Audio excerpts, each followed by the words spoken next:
Hello बच्चों, आप सभी को मैथ इसी पाठ में स्वागत है। आज हम लेकर आए हैं कक्षा 10 के भौतिक विज्ञान के ऑब्जेक्टिव क्वेश्चन। चलिए हम लोग आज का वीडियो स्टार्ट करते हैं।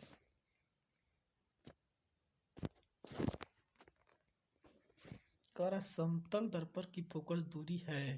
तो पहला ऑप्शन दिया है 0, दूसरा ऑप्शन दिया है अनंत और तीसरा ऑप्शन दिया है 25 सेंटीमीटर, चौथा ऑप्शन दिया है -25 सेंटीमीटर। तो इसका राइट आंसर क्या हो जाएगा?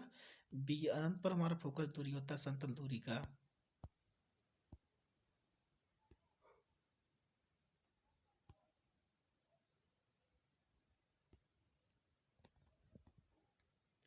समतल दर्पण के सामने एक वस्तु दर्पण से 20 सेंटीमीटर दूरी पर रखी गई है तो दर्पण प्रतिबिंब की दूरी होगी। पहला ऑप्शन दिया है इसमें 5 दिया है सेंटीमीटर, बी दिया है 10 सेंटीमीटर, सी दिया है 20 सेंटीमीटर और डी दिया है 0 सेंटीमीटर। मतलब इसका हमारा क्या हो जाएगा? इसका राइट आंसर हो जाएगा बी।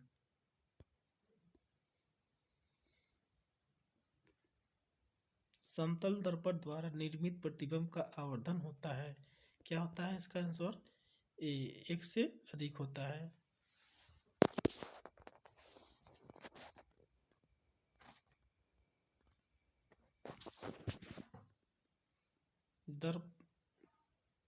दर्पण की फोकस दूरी f है तथा वक्रता त्रिज्या r है, तो बीच में संबंध क्या होता है? पहला ऑप्शन दिया f बराबर r दिया है, दूसरा ऑप्शन दिया f बराबर 1/r दिया, दूसरा ऑप्शन 2f बराबर r दिया, दूसरा लास्ट ऑप्शन दिया है बराबर 2r। मतलब इसका राइट आंसर हमारा होता है सी। क्या हो जाएगा? सी हो जाएगा। f बराबर 2f बराबर r हो जाएगा।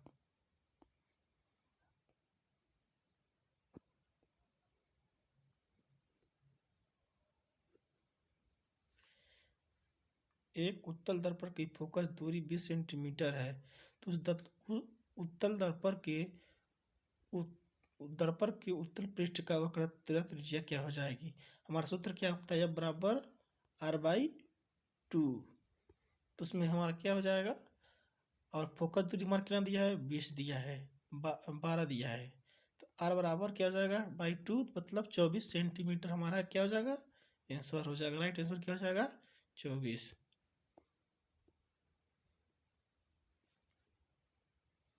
एक उत्तल दर्पण की फोकस दूरी 20 सेंटीमीटर है, उसकी वक्रता त्रिज्या होगी। तो देखिए उसमें हमारा क्या हो जाएगा?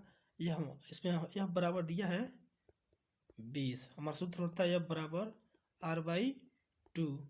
तो इसमें हमारा वक्रता त्रिज्या क्या करना है? तो r बराबर 2 मत और हो जाएगा, तो मतलब क्या हो जाएगा? यहाँ पर f का मान हमारा क्या दिया है? 20 दिया है, तो r बराबर 2f।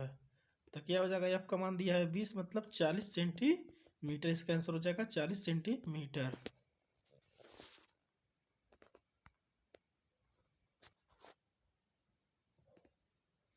एक उत्तल दर्पण की वक्रता त्रिज्या 20 सेंटीमीटर है, इसकी फोकस दूरी क्या होगी? तो यहाँ पर देखिए हमारा सूत्र होता है f बराबर r/2। तो यहाँ पर हमारा r का मान कितना दिया है? r बराबर कितना दिया है? 20। तो 20/2 भाग करेंगे तो कितना हो जाएगा? 10। और जो इसमें अवतल दर्पण हमारा होता है उसका फोकस दूरी ऋणात्मक होता है, तो इसलिए इसका राइट आंसर हो जाएगा ऑप्शन नंबर बी माइनस।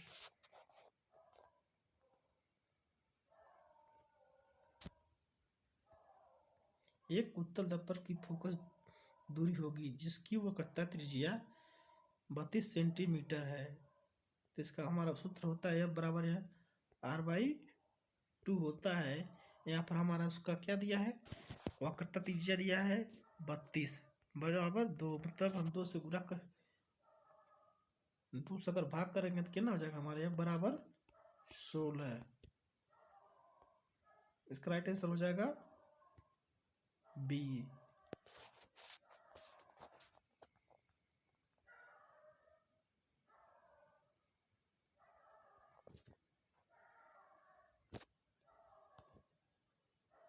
किसी दर्पण के सामने किसी वस्तु के रखने पर उसकी प्रतिबिंब वास्तविक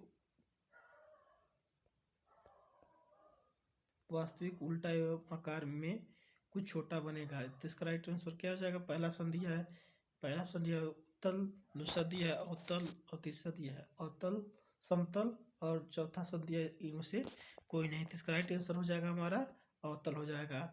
अवतल दर्पण के सम्मुख जब वस्तु अनंत या अनंत तथा वक्रता केंद्र के मध्य स्थित होती है तो वस्तु का प्रतिबिंब वास्तविक उल्टा एवं आकार में कुछ छोटा बनता है।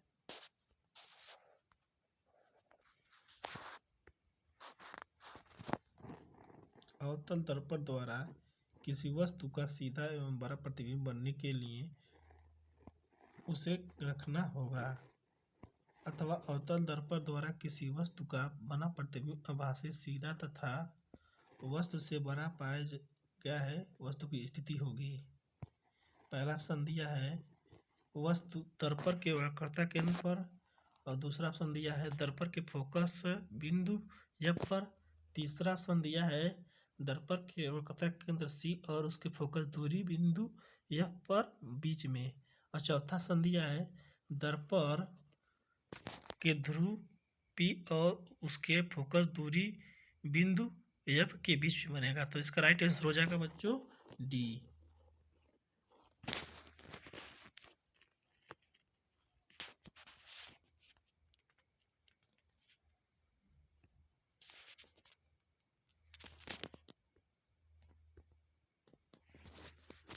किसी दर्पण से आप चाहे कितनी ही दूरी पर रखें, आपका प्रतिबिंब सदैव सीधा प्रतीत होता है तो वह दर्पण होगा।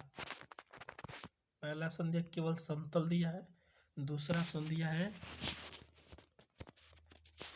पहला ऑप्शन दिया है केवल समतल, दूसरा ऑप्शन दिया केवल अवतल,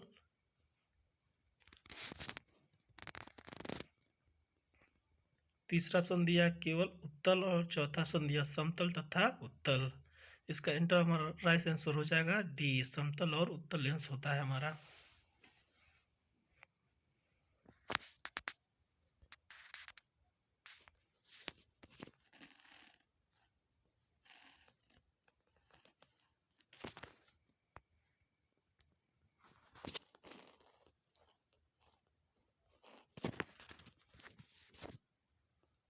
अनंत और उत्तल दर्पण के ध्रुव P के बीच रखी वस्तु का प्रतिबिंब कहाँ और किस प्रकृति का होगा?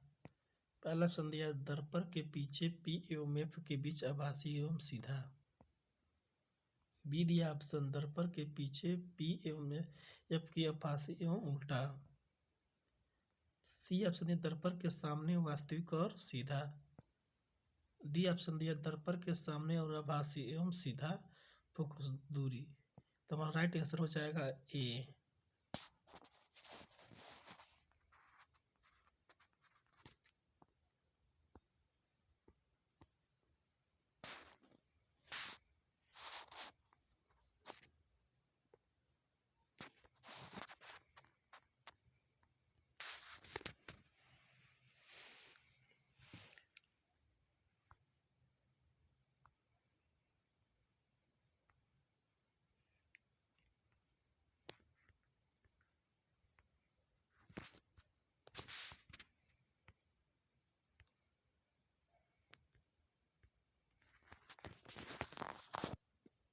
किसी 10 सेंटीमीटर फोकस दूरी वाले अवतल दर्पण के सामने 20 सेंटीमीटर की दूरी पर एक रखी वस्तु तो उस वस्तु का प्रतिबिंब पहला ऑप्शन दिया दर्पण के पीछे बनेगा, दूसरा ऑप्शन दिया दर्पण तथा फोकस दूरी के बीच बनेगा, और तीसरा ऑप्शन हमारा दिया है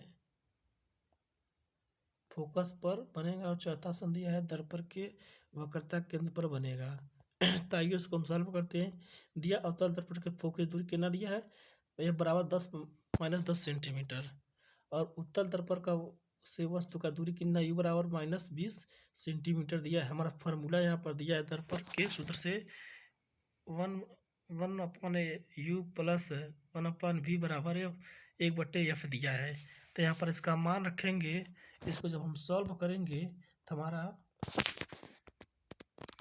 भी का क्या हो गया, -20 सेंटीमीटर हो गया। तो इसका राइट आंसर हो जाएगा ऑप्शन नंबर डी, दर्पण के वक्रता केंद्र ऊपर बनेगा।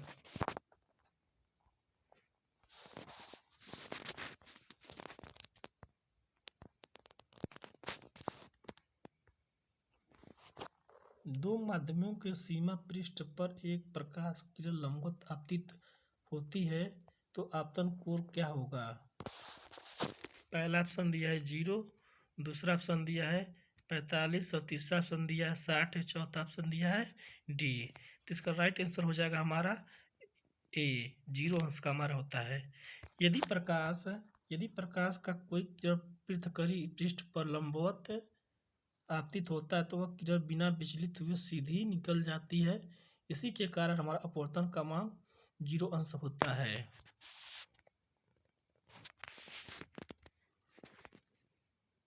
उत्तल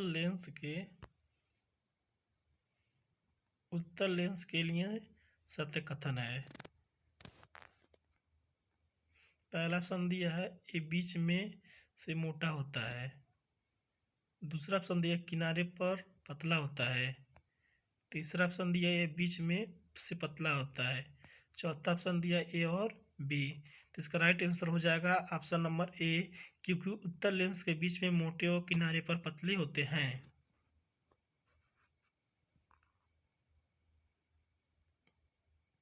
उत्तल लेंस के लिए सत्य कथन है। पहला ऑप्शन दिया बीच में से मोटा होता है, दूसरा ऑप्शन ए किनारे से पतला होता है, तीसरा ऑप्शन ए बीच में से पतला होता है, चौथा ऑप्शन ए और बी दोनों। हमारा राइट आंसर हो जाएगा ए, क्योंकि उत्तल लेंस बीच में से मोटे और किनारे पर पतले होते हैं।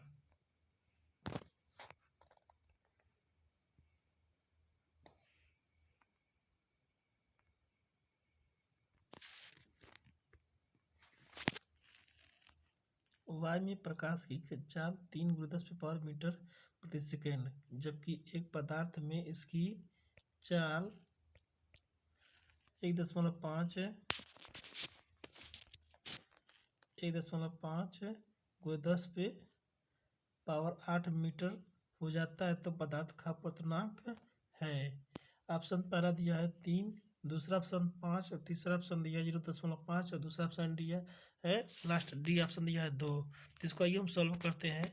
यहाँ पर हमारा होता है ANG बराबर वायु में प्रकाश की चाल बटे माध्यम में प्रकाश की चाल होता है। हमारा वायु में प्रकाश की चाल कितना है 3 × 10⁸ है और हमारा माध्यम में प्रकाश का चाल 1.5 × 10⁸ है। इसको जब हम सॉल्व करेंगे तो हमारा राइट आंसर आ जाएगा 2, मतलब ऑप्शन नंबर डी हमारा सही हो जाएगा।